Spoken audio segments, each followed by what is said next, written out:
আসসালামু আলাইকুম। আজকে আমি যে বিষয়টা নিয়ে কথা বলবো, আসলে বলার ভাষা আমি খুঁজে পাচ্ছি না আমি কিভাবে শুরু করব।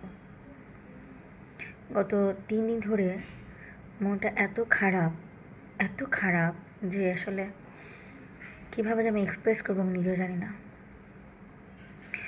একসময় মনে হতো আল্লাহ এত দয়ালু, আল্লাহর এত রহমতের কথা কোরআনে বর্ণনা করা আছে। ঠিক একইভাবে আল্লাহ যে কঠোর, তিনি যে শাস্তি দিতে পারেন সেটাও বর্ণনা করা আছে। তিনি ঠিক যেরকম জান্নাত তৈরি করেছেন, তিনি জাহান্নামও তৈরি করেছেন। আমি ভাবতাম যে আল্লাহ জাহান্নাম কেন তৈরি করলো, না তৈরি করলেও তো পারত, সবাইকে জান্নাতে দিত, সবাই জান্নাতে যেতে পারতাম। আমার মনে হয় যে আসলে জাহান্নাম আল্লাহ তৈরি করেছে শুধুমাত্র ওই সকল নর পিশাচের জন্য যারা ছোট ছোট বাচ্চাদেরকে রেপ করে গলা কেটে মেরে ফেলে, যাদের বিন্দুমাত্র আত্মা কাঁপে না, যাদের বুকের ভেতর বিন্দুমাত্র কোনো ভয় কাজ করে না। বাংলাদেশে তো প্রশাসনের কোনো দায়িত্ব জ্ঞানহীনতার অভাব, এটা তো খুব ভালো করে আমরা জানি।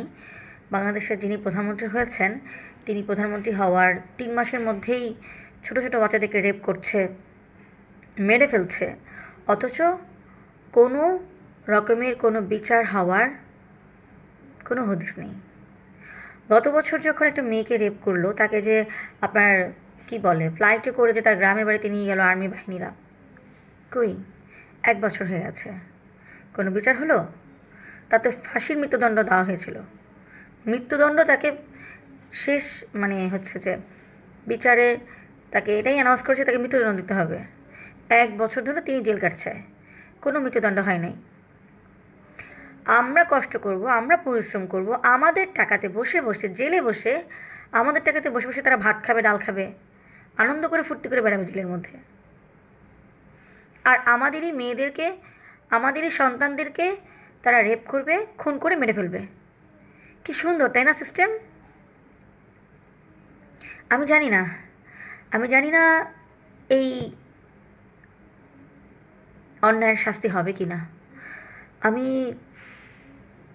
এই বাচ্চাটার বাবা মা কীভাবে এটা সহ্য করতেছে, আল্লাহ তাদেরকে কী পরিমাণ ধৈর্য দিয়েছে আমি জানি না। আমি শুধু তাদের জন্য এইটুকুই দোয়া করি, আল্লাহ তাদেরকে সুস্থ রাখুক। তাদের আরেকটা সন্তান আছে, আরেকজন মেয়ে আছে, আল্লাহ যেন সেই মেয়েটাকে নিরাপদে রাখে, তাদেরকে নিরাপদে রাখে। কারণ যার সন্তান মারা যায় সে জানে কত